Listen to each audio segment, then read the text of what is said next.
Good morning, everybody, and welcome to the Morning Brew live on Brew Sports. I am Baxter Colburn. I hope your Tuesday is going well so far.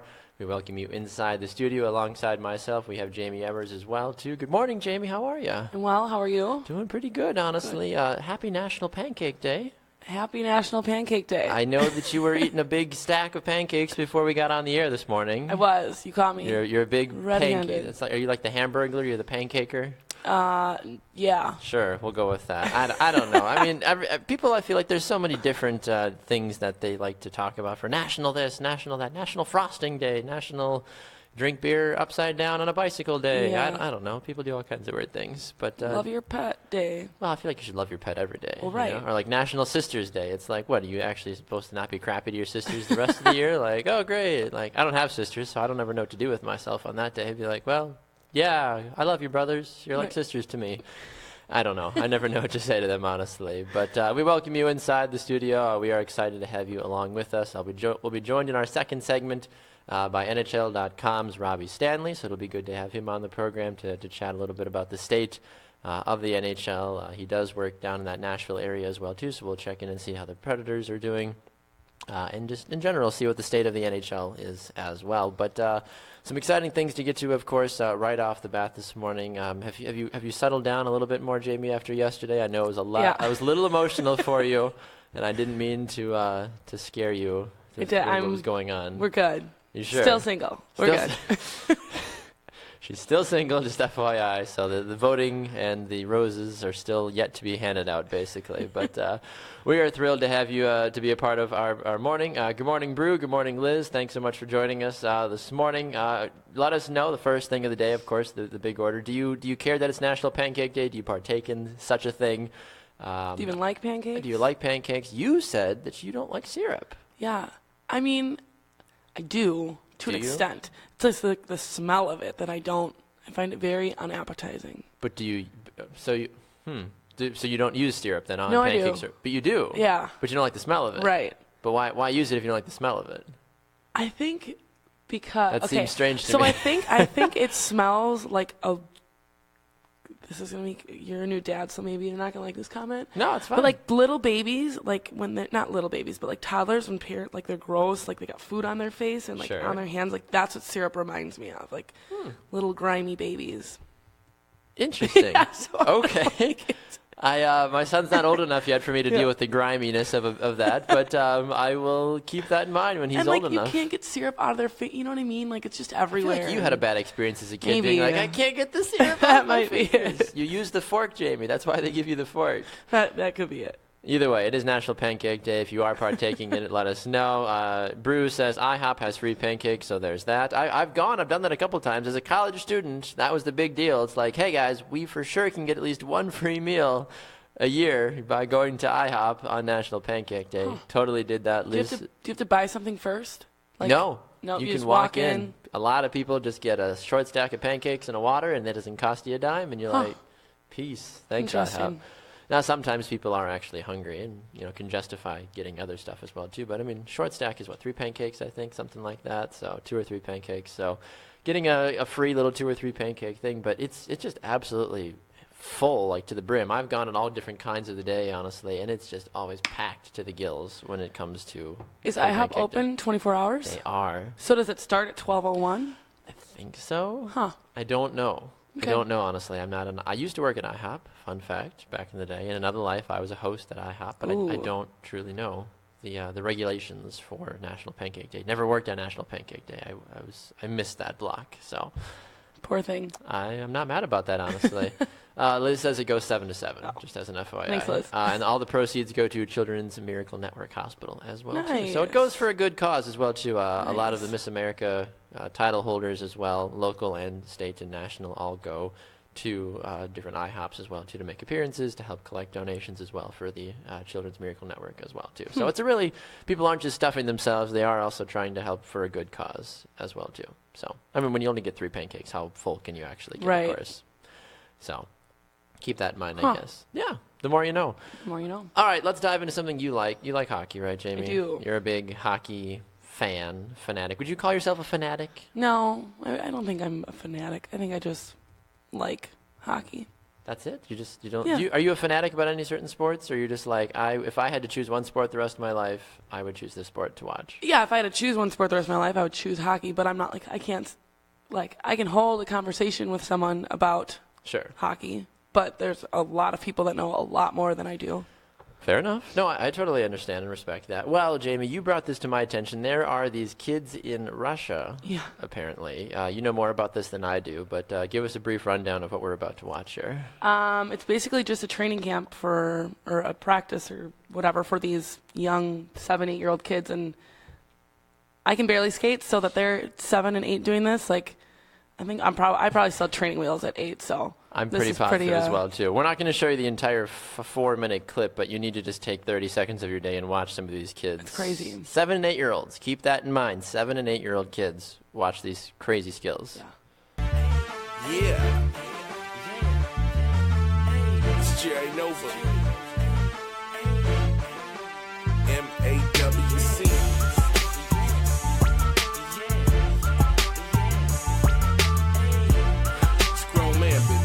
They know what it is.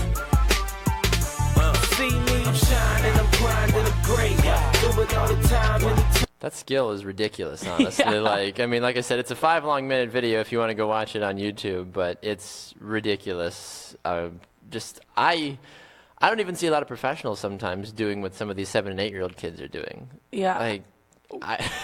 More power to them, honestly. I mean, I could never do something like that. Yeah, when I saw it at first, I was like, what? And, like, I've seen, like, they have the GoPro videos where, you know, like, Patrick Kane or, you know, Crosby or whatever, like, do a little bit of stick handling, but they've also been playing the sport for 20 years. And True. These kids are 7. Yes. They can't even do the hard part about it. multiplication. These kids are 7 years old, and they're already flying all over the ice in Russia, basically being like, oh, check me out. And there's a couple of highlight moves that are just like, what? Like, I forget when that kid's got, like, that one-on-one, and he, like, pulls it back, and the goalie, like, slides, and he's like, ha, boop, and knocks it in. I'm like, ha!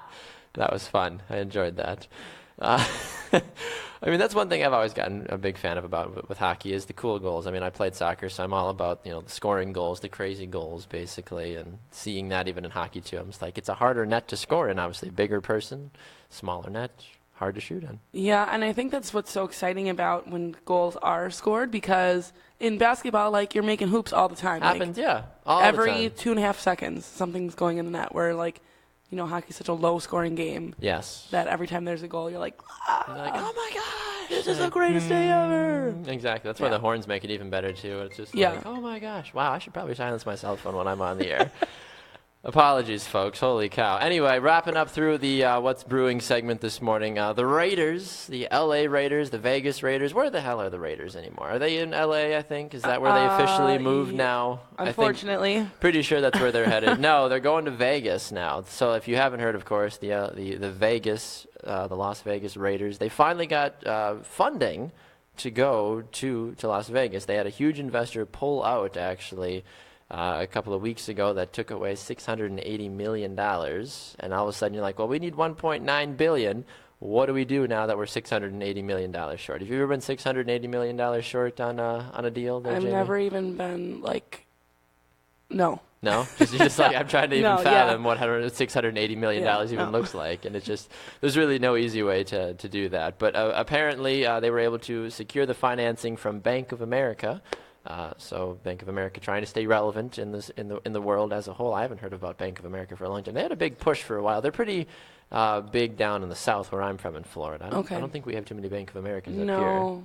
So, and I know everybody's obviously different, you know, with certain things. Like we have Pick and Saves up here. Nobody has Pick and Saves down where I am in Florida. We have a Publix, which is like our Pick and Save. Okay. No Publix is up here. So the Raiders are going to officially be moving to Las Vegas after this generous help from Bank of America. So we'll have to see. Is it dumb? I don't like the sports in Vegas. I think it's dumb. What about the hockey? No, it's dumb. The Vegas Golden Knights? You're not a big fan of that? No. We'll have to ask Robby Stanley when we talk to him here in just a brief moment about Vegas as a whole. I mean, he works for the league. He covers the league as a whole, too. So I'm curious to see what somebody in the league actually thinks about the expansion as well, too. And then finally, in our What's Brewing segment, it is the next Babe Ruth, apparently. Apparently. I don't Tokyo. know. From Tokyo.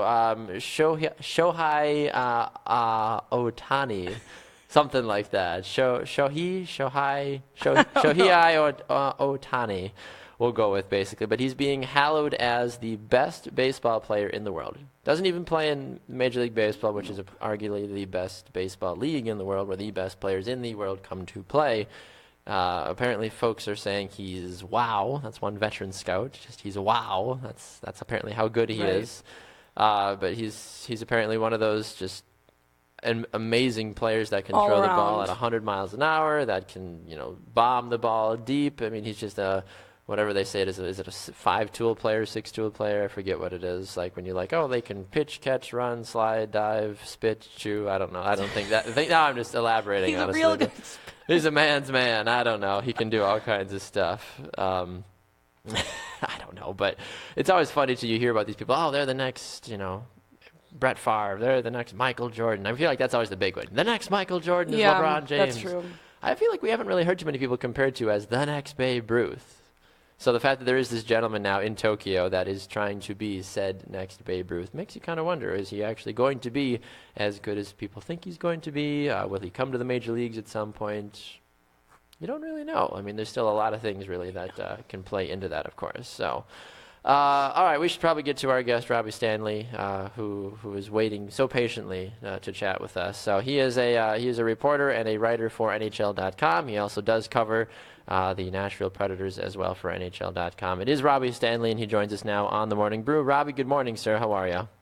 I'm good. How are you guys doing? Doing pretty well today, Robby. We appreciate you taking time to join us on the Morning Brew. Jamie's already been spitting fire this morning, Robby. I don't know if you heard her or not, saying that a professional team in any sport in Las Vegas is stupid. It's a joke. It just shouldn't happen. The NHL decided, hey, this seems like a good market. What do you make of the Vegas Golden Knights, or any sports really, joining Las Vegas as a sports market? Well, I think regardless of what the sport is, for a market like Vegas, it's very important for them to be competitive right off the bat, simply because there are so many other entertainment options when you go to Las Vegas.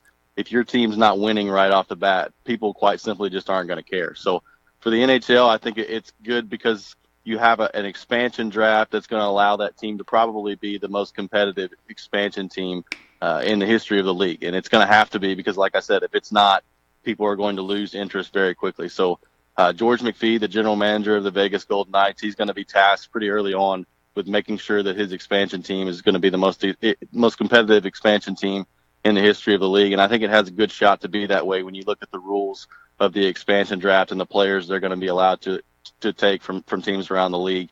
It's going to be important for them to get the right mix of guys in there. I don't think they're going to make the playoffs or anything in the first couple of years right off the bat, but they can't be just near the bottom of the standings and last place in the league for 3 straight years. If Vegas hockey is going to work, they have to figure out how to win quickly.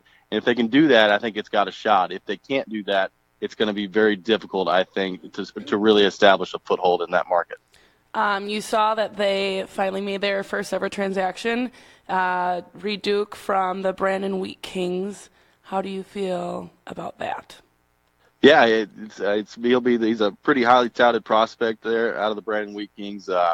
He'll be their first player in franchise history, so that's pretty cool for him. So it's good to see them. They finally got their league payments in last week, so they're officially a part of the league now. They made their first player transaction. They're able to make deals with other teams now. So it's official. They're the 31st team in the league. I think you'll see a lot of wheeling and dealing from them this summer at the draft because they need to acquire not only picks for their team, but they need to acquire some players for their prospects and their minor league team as well. So it's going to be interesting to see. They're going to have a very busy summer this month of the draft. Who is their minor league prospect team? Is that officially? I don't even think they've announced it yet. So that's something they've got to figure out. And then once they get that figured out and who's going to be their farm system, then you got to start making players from there. They're going to have a lot to do in a little bit of time. You said that you don't think that they're going to be making it to the playoffs in the next, couple of years, but is there anybody, we have playoffs coming up here pretty soon, that you are excited about, like that you think is, for example, Minnesota, right? They're killing it right now. I would not have thought that. How are you feeling about the playoffs coming up here? I think it's interesting because I think for the first time in probably 10, 15 years, you can truly say that the Eastern Conference is much stronger than the Western Conference. Because you look at the Western Conference and you've got Minnesota, like you said, and then Chicago has won 12 of their past 13 games. And then there's San Jose in the Pacific Division. And really, other than that, there's not many elite teams in the Western Conference like there has been over the course of the past 10 or 15 years. So you look at the Eastern Conference this year, and especially that Metropolitan Division, you've got Washington and Pittsburgh, probably the two best teams in the league right now. Then you've got the New York Rangers and Columbus Blue Jackets. Both of those guys have had really good seasons so far this year. So I think for the first time in a long time, the Eastern Conference, top to bottom, is stronger than the Western Conference. So that's what I'm interested to see in the playoffs. I think Chicago is going to be very tough to beat in the Western Conference, especially with the way they're playing right now, having won 12 of their past 13 games. They've got 3 Stanley Cups since 2010. I feel pretty good about their chances to get out of the Western Conference this year. But I think that the Washington-Pittsburgh could potentially meet in the second round again this year, and that's really interesting to me because I think those two teams are probably the best two teams in the league, and you've got the history with Pittsburgh winning 2 cups since 2009. They've had a lot of success. Washington's always been a very good regular season team, but they haven't been able to put it together in the playoffs. I think this is the year that they're really going for it. They made the trade for Kevin Shattenkirk. They look really strong, probably as strong as they've ever looked heading into the playoffs this year. So I'm interested to see if Washington can finally break through this year because it seems to me like they've got the team to do it. Talking with Robby Stanley of NHL.com here on the Morning Brew. Robby, talk to me. I made this argument a couple of days ago on the show that I think that the Western Conference Central Division is the best division in all of the NHL just because you've got at least 4 teams in the Wild, the Blackhawks, the Predators, and the Blues that are always just beating the crap out of each other, and usually the rest of the league as well, too. Am I wrong to think that the Central is the best division in all of hockey right now?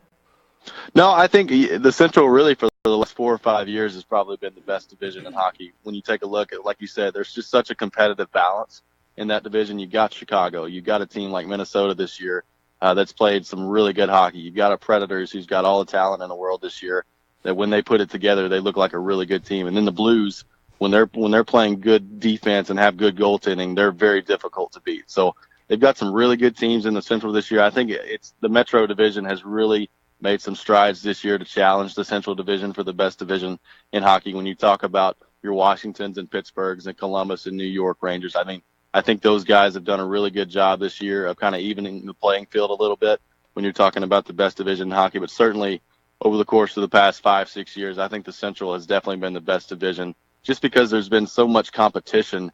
And like you said, you go around and you look at their record against the rest of the league, they usually fare pretty well. So they've been a very competitive division to deal with over the past 5 years or so, and it's been something to see.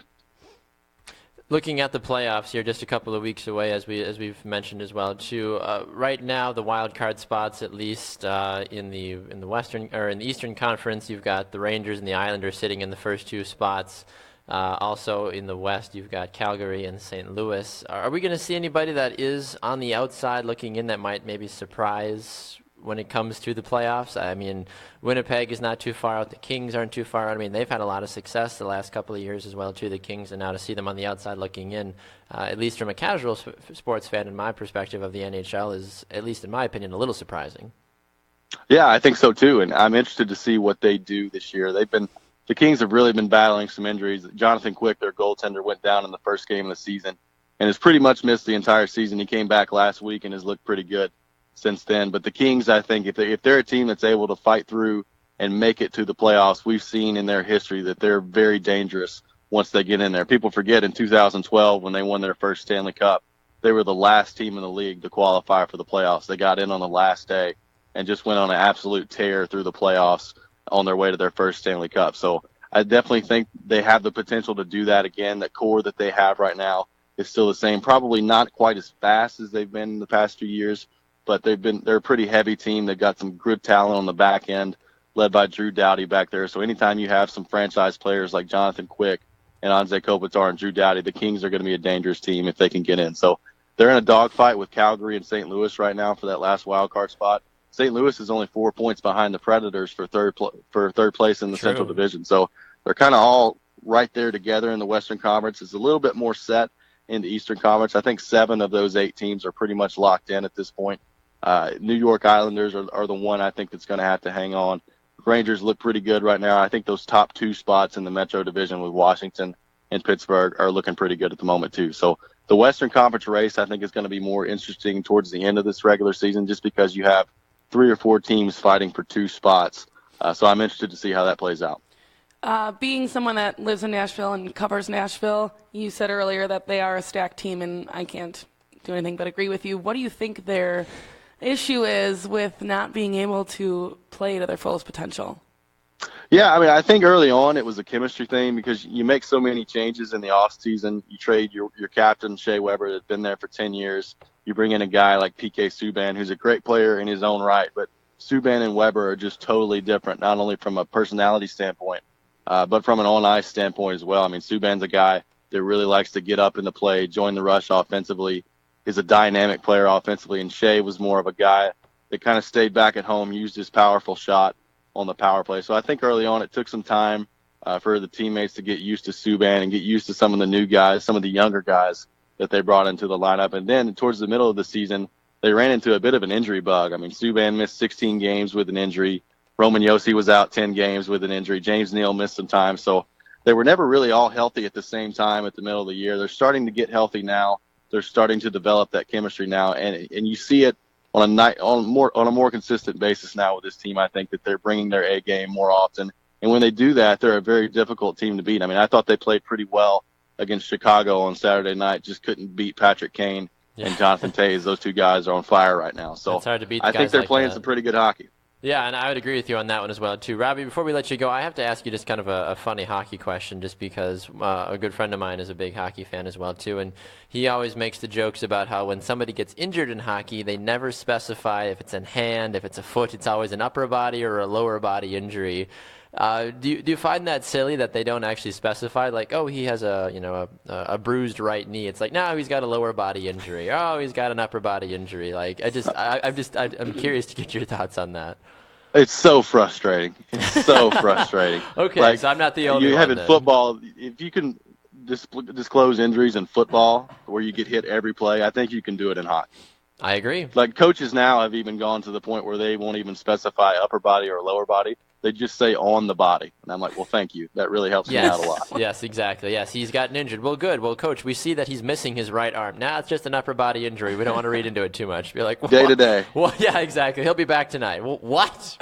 Fair enough. Well, Robbie, before we let you go, where can people find your writing and follow you on social media to keep up with the exciting hockey world? Yeah, you can find my writing on NHL.com, and I'm on Twitter at rstanleyNHL, so you can find some of my smart and not so smart sayings there. He's Twitter verified. He's super cool. Ooh, I am Twitter verified. We are. It's an honor and a pleasure, sir. Well, thank you very much, Robbie, for joining us on the Morning Brew today, sir. Yeah, thank you for having me anytime. Absolutely, Robbie. All right, there goes Robby Stanley on the Morning Brew. Good to hear from him. Good to get the insight, especially from somebody that covers the league at such a high level as well, too. I mean, he works for the league, basically. So to get his lens on the game, I think, is very important and very unique as well, too. So anything that he said at all that kind of sticks out to you about some of the topics, the playoffs, prizes, Vegas? He took a look at Vegas a little differently than I did. I guess I'm just a sour puss about it, and I just don't like that anything's going there. But he is right. There's so much to do in Vegas, and people go there. And now it's a reason to go there is to see these teams. Yeah, of course. I saw someone at the Admirals game the other day wearing a Golden Knights sweatshirt, which they Really? don't even have a logo for, so that was interesting to me. Wait. They had a sweatshirt without a logo? It just said like their name. Oh, I thought they had a logo. Colors. Yeah, but I think someone, like some small private school, has a similar logo. Oh, that's right. The whole copyright thing that people were freaking out about. But he's right about them having to win right off the bat. Like, they have to have a quick. Well, that's what following. you always wonder when you hear expansion teams as well too. It's like, what is a realistic and or pleasurable finish for a professional expansion team without saying, well, if we don't win this, if we don't win the championship, we're a failure.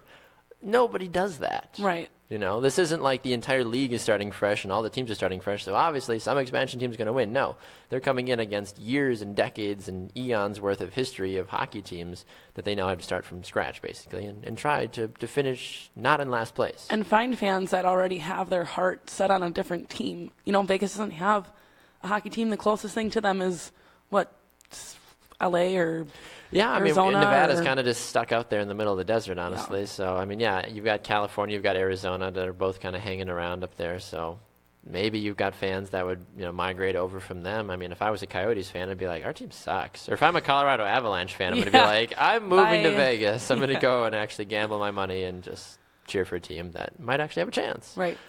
I think Vegas will do better than Colorado did this year. I think that's a low bar to set, that you can be like, let's not get under 40 points. Yeah, let's win more than 14 games or whatever they're at. I feel like that's a pretty small bar to get to. Yeah, I agree. A reminder for all of you, of course, as you are watching us live here on Facebook, you can go check out our website. It's completely up, and it is beautiful, and it is running. You can catch all of the shows that you miss on demand by going to brewsportsnet.com. That's brewsportsnet.com. And go check us out there. You can find us on social media as well, too, at BrewSportsNet on Twitter and Instagram, and, of course, here on Facebook. And use the hashtag BrewSports as well to interact with what we're doing as well, too. I'm Baxter Colburn, at Baxter Colburn. You're Jaymee, at Jaymee_Ebbers. Yep. Because the E's. Too many E's. Remember the too many E's. The 3 E's would be weird, apparently. All right, Jaymee. So one of the things I want to go back fast and make a couple of notes on some of the comments we were getting while Robby was talking. I don't want to interrupt him with some of the other comments. But Greg says Tim Tebow should go to Vegas. I think I'm all aboard with that one. Robert says he can eat breakfast for dinner. That's how much, because we talked about pancakes earlier in the day. So he said he'd be all about that, basically. Greg says he loves a good hockey fight. Ryan says once the Coyotes move cities, I'll become a Vegas Golden Knights fan, apparently. So, I mean, they were in Phoenix. They were in all over the place for the Coyotes. That's an organization that needs a lot of help, honestly. So, good luck. All right. So, looking at the sports world, looking at one of the things we always hear is after you play, after even 8 to 10 years, basically, people start asking, well, when are you going to retire? When are you going to hang up the boots? When are you going to hang up the skates, put the bat down, et cetera, kind of thing. And sports is a funny world, because sometimes if you stay healthy and you stay out of trouble, you can play for a long time. Tom Brady's going to be 40 when the next NFL season starts. Guys like Julius Peppers are in their late 30s. James Harrison for the Pittsburgh Steelers, I think he's going to be 38. He can still bench press a truck, for God's sakes. Like, he's in insane shape. Not slowing down. But it begs the question, though, and you and I were talking about this off the air, at what age should you stop playing pro sports? Not only for your own health, but for the good of the sport as well, too. Do you think that there is a number, or is it just like person to person?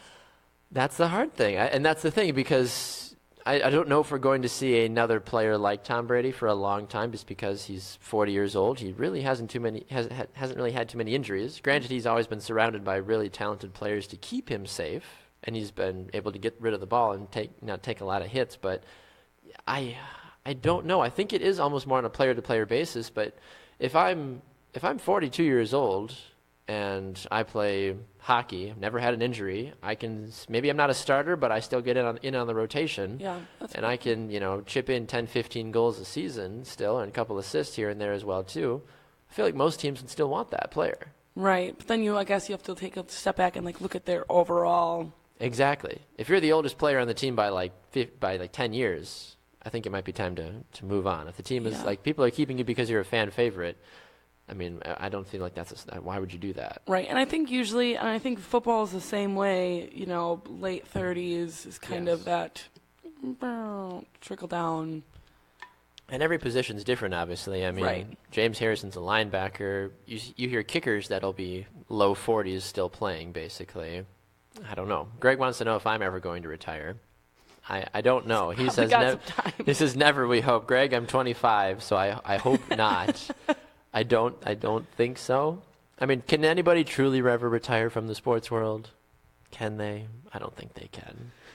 Are you ever going to retire, Jaymee? One would hope so. Maybe. You got to find your sugar daddy first. I do. Then you can retire at a young age. This is not turning into that today. No, it's not. We won't go that route, of course. But, I mean, it does come down to an issue of, is it good for the team? Is it good for the player? Because if I'm late 30s, never had an injury, consistently decent, I'm not an elite player anymore.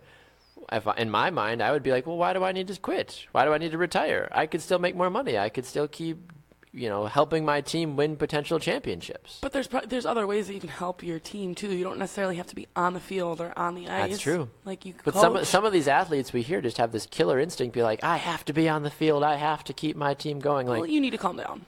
Not you. well, yes, them. but I know what you're saying, of course. But like that, I mean, people are just like, I have to keep doing. Like Brett Favre didn't have to keep retiring and unretiring. Like Brett, you should have been done the first time. I don't know if Brett Favre coming back really did that much for the rest of his career.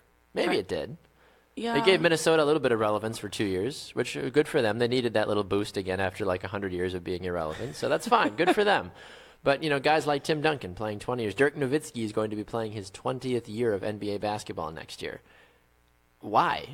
I mean, granted, maybe he's been playing since he was, maybe, a teen, so maybe he's late 30s and still. But once you get above like 35, 36 years old, I start questioning how effective you can be as a player, basically, and how effective you can be as a team carrying that older weight, basically.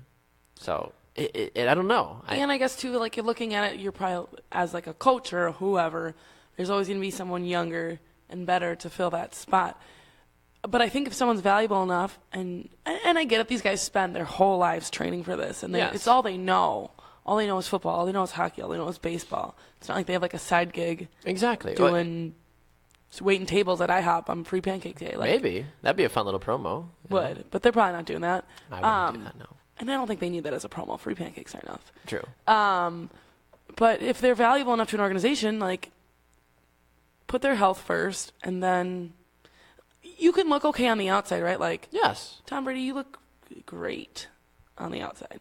But is he like, is it, Yes. like you say, he doesn't get hit a lot. He's got, great people protecting him, whatever. Yes. But is his, like, does he get concussions? Like, has he ever been, you know what I mean? So I think sometimes you have to take a step back and just be like, It's been fun, guys. yeah. Or, I mean, if you're like Tom Brady as well, too, and you've already won 5 Super Bowls, at what point do you be like, you know what, I think I'm good? Right. But then I'm contradicting myself because last time we talked about him, I was like, yeah, go for the 6th. Like, Yeah, go for duh. 6. I know, that's the hard thing. I It's don't like, know. do you play for your health? Do you play for the opportunity to continue to cement yourself in history? Because realistically, like, guys that retire at 33 or 34 from professional sports, it's like, you've probably got 60 years of your life left. Right. In no other profession can you retire at 35 or even 40 and be like, well, I'm good now. I don't have to work another day in my life if I don't want to. Of course, pro sports paying is ridiculous. The normal person retires at, 64, 65? Yeah, something like that. Something like that, basically. Greg makes a good point here as well on Facebook. He says, no, people never retire. They just become analysts in the booth or in sideline reporters or in the studio. How many times do we see former athletes as sideline reporters or commentators? Because like you said, that's all they know. That's all they live and breathe. Michael Strahan on NFL, Terry Bradshaw, guys that love sports. I mean, soccer commentators, baseball, any sport, really. Very rarely do you see them become the main man in the booth or the main female in the booth because the broadcasters have been doing their also profession for 30, 40 years. So it's very hard that you see them like completely unseat that person. But to have that knowledge next to you as a commentator, I think is very helpful. Yeah, either a commentator or they're a, actor for a Wranglers commercial or whatever Brett Favre does now. Hey, Brett, and he does some like weird like shaver as well too. Must not be a lot of money down there in Mississippi, Brett. I don't know. But yeah, let us know your thoughts, comment, and share, of course, of what you think. How old is too old to play pro sports, and your reasoning as well too behind it. Of do you think that people need to stop after a certain age, regardless if you are in good health or not, or if you think that you should just keep playing until you basically can't do anything positive really anymore? There's a lot of different ways that you could really go with it, I feel like. So. Yeah. One player in the basketball world and the sports world as a whole that we don't necessarily know how long he's going to be playing on is going to be Andrew Bogut, and I think we need to transition into our Terrible Tuesday segment at this point. So our Terrible Tuesday, we talked about people that had bad Mondays that are probably having an equally terrible Tuesday at this point as well too. Did you have a good Monday? I did. I had a relaxing Monday. I was here. I went to work. Nothing too crazy? No, went home, made some tacos again. Of course. I love tacos. You and your tacos. You and your cat having tacos. Yeah. Do you make little tacos for him? I don't. He tries to eat them. He's kind of weird. Like begs like a dog, but Cats. Yeah. I never understood cats. I Me had 2 neither. cats for a little while and then got rid of them. you got rid of them. I went to a good friend, okay? I didn't just like put them in the backyard and be like, Like, I didn't do that. Like, guess what, honey, we're having cat for dinner. I don't think I could, like, he's so cute. Like, But I mean, at what point, though? yeah, but they're so easy to take care of. You just pick up their poop and you feed them. That's it. Sounds like a newborn. So easy. No. Your newborn probably wakes you up in the middle of the night. Harold wakes me up, too. Harold. I love that name, by the way. Harold. Harold the cat. Brew says tacos are life. I agree, Brew. What kind of tacos do you like? I'm more of a fish taco guy myself, personally. I like the cod, like the salmon. The Bel Air Cantina here in the Milwaukee area. Big fan of them. All about that taco life. But I can't have tacos like every day, though. I can have pasta every day because I'm Italian. But the whole tacos thing, I can't. I could maybe do tacos like twice a day, or twice a week. Yeah, maybe twice a day if they're really good. I don't know. Things to think about, I guess. All right, so our terrible Tuesday. Give us a little bit more insight here, Jamie, of what is so terrible about Tuesday, especially for the city of Cleveland. Yeah, well, they first of all lost last night to the Heat. Again. 106 to 98. Sad. They've lost their second game in the last 3 days, which I'm sure is not sitting very well with them. I don't know if they're used to that. Say it ain't so. So, as we said, Andrew Bogut lasted all of 58 seconds and left with a fractured left tibia. Ouch. Yeah. And he had just signed with the team as well, too, which makes it even Thursday. worse. Something like that, yeah. Late last week he signed with them, but moments, like literally, like the game starts like, woo, we're playing Andrew Bogut. Oh, his leg's broken. Like, Yeah. What happens now? He said, they said, too, that he walked back to the locker room and he was like, hey, guys, like, my leg's broken. I know it. How do you walk on a broken leg? I've never broken a leg, though, so I guess I don't know what that entails. Well, it probably wasn't like Well, in yeah. half, obviously. I mean, I'm sure people, if you walked back to the locker room, that, of course, begs the question of like, well, okay, it can't be that bad then. And then everyone's asking, too, or LeBron was playing us, both games that they lost, so everyone's freaking out about that. Oh, God, LeBron. Maybe LeBron should retire. Maybe. No, not yet. He's won Probably 3 not. championships. He has. Let somebody else win, LeBron. Give somebody else the ball on the playground, Go LeBron. be an analyst, LeBron. Seriously, he'd probably be a good analyst. He'd be a good actor. He is a good actor. Yeah, he's funny. I would be all about LeBron having an acting career. However, their coach was out. Their coach was out with flu-like symptoms for the last So week. you think that maybe has been the issue? Is that the coaching has been that bad? their assistant coach sucks? Just kidding. I don't even know his name, so I can't really talk You know crap you about suck, him. whoever you are, assistant coach. But, I mean, at what point, though, is it not the coach anymore? Yeah, like If these it's are the grown players. men that have played basketball. If this was like the first game or two of the year, I'd be like, okay, like they haven't gotten the systems down yet, but we're weeks away from the playoffs. Right. You know who you are at this point as an organization. Yeah. Get your crap together, Cleveland. That's true. You know? And it's not like, you have a missing piece of the puzzle, I guess, and it doesn't So fit what? together, but they're adults and they've played this sport for a very long time. Exactly. And they know what they're Especially doing. when LeBron's on the court. He's basically the coach when he's on the court anyway. So if he couldn't rally the troops, Crying coach. crying coach. Is he crying? He's just a baby.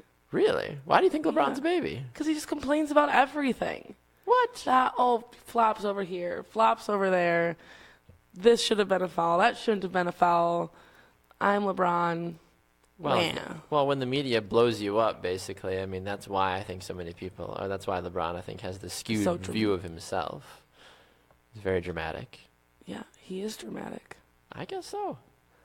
Well, regardless of the results, Cleveland is going to 42-20 right now. They're 3 games up on the Boston Celtics for first place in the Eastern Conference. So I mean, they're 6-4 over the last 10 games. I'm really not reading too much into it. Boston has also lost their last 2 games as well, which has been a huge factor in Cleveland still staying in first place. So Boston, you missed an opportunity, I feel like, to unseat the reigning champions, Cleveland Cavaliers. So anything else that you want to add to your Terrible Tuesday segment there, Jamie? No, I don't think so. I already got my Vegas rant out of the way, so... It's true. It's true you did. All right, let's move into some yes drama, because we love our hashtag yes drama here on the program, of course. I mean, that's another good way to interact with at least the Morning Brew, hashtag Brew Sports, hashtag yes drama on Facebook and Twitter. What's your yes drama moment of the day so far, Jamie? Of the day. Or of the week, maybe. I mean, I know it's Tuesday, so I don't know how many yes drama the week's things. pretty short. Sometimes there's drama, though, that creeps in. You can pull from the weekend as well, too, if you think I'm trying to there's... think. I don't know if I have any yes drama Really? yet. Yeah, it's early. It's still early in the week, and I you live a of very all people- dramatic free life. Do you? I feel like you're a pretty dramatic gal. Me? You were calling, LeBron a baby, so I feel like it takes one drama queen to identify another, basically, sometimes. I don't think I'm a drama queen. Maybe a little bit. Maybe a little I bit. feel like everybody kind of is. What sets you off? Like when somebody says or does something to you, like what is it? You're like, would you stop, Justine? Like, would you stop, Paula? I'm trying to. I just don't like I hate when I go, like when I'm with my friends and they're rude. Like I cannot rude? stand. To you or just in general? No, like be rude to server me. or That's whatever? fine. I'll snap back at you. Like being rude to people that they don't know. Like I don't have a problem, and a lot of my friends will vouch for this because they always yell at me about it. Like if you did something rude or I didn't like what you did, like I would tell you, like, hey Baxter, like your shirt looks dumb. I probably wouldn't say that, but It's fine. You can say it. but I would never say it to a stranger. Of course. Like no, because that's rude. It is but rude. I'm trying to help you out. Thank you. As my Yeah, friend, I right. appreciate that. So I'm trying to look good. I don't like people that are rude to strangers. Like say hello to someone, hold the door open, Yeah. say please, say Common thank you. courtesy, manners. Right. It's just bad parenting. Yeah. I wouldn't stand for that either. I try to be nice to strangers as well too. I mean, because you never know who that person is. I mean, how many times have you heard people like are rude to strangers and the next day they go for a job interview and that stranger's the person they're interviewing? How many times have you heard that? I've heard that multiple No, times. you have I have not. heard Stop. stories like No, that. you- Yes. Yes, I have. Yes, I I have never heard anything like I that. could not be the only person that thinks that situation has been told to them. I've never ever. Really? If someone has ever had that happen to them or have had it happen to a friend, please let us know because I think Baxter is pulling this one out of thin I air. don't think so. No. I mean, how many times have you seen that? I mean, I know even in movies, but like how many times have you seen or heard about other stories like that where you meet a stranger on an elevator and you're nice to them or you're mean to them and then, or like you ride watch like, too many like the movies. classic thing, you get in an elevator with somebody and you're just huffing and puffing about, I've got this interview, I don't want to go to this, blah, blah, blah. And you both get up the elevator, the person, you walk into the same place, that person then goes into the office, does their This sounds thing. like a movie that your wife made you It's watch. not maybe, but still, like it's happened before. I guarantee you that there have been people out there that have had something like this happen before. And they are just holding off commenting because No, they they're have writing not. their stories about how they have done something foolish to a stranger, then that stranger ended up being somebody that was a person of importance to them. Guaranteed. No, that has never happened in real life. What? No. I absolutely believe that it has. No, I don't. But how would you feel if that did happen to you? It wouldn't because I'm a polite person. But what if you weren't? Well, then that would suck for me and I don't deserve the job. You should be nice to everybody. This is going to happen to you next job interview you go to. Yeah, but good thing I'm nice to everyone. They're like, oh my gosh, you were that girl that helped me put my cart away at the grocery store the other day. And You're such you're a sweet hired girl. already. And Here's I'll be a like, job. 401k. Thank you. Package, pension, everything. You're golden. Nice. Yeah, here's $100,000. What's going to happen to me? I guess so. I don't think I'm making this up, but maybe I think you maybe are. I am. See, look, Brew. Brew, no, you have not. I've heard stories for sure. Thank you, Brew.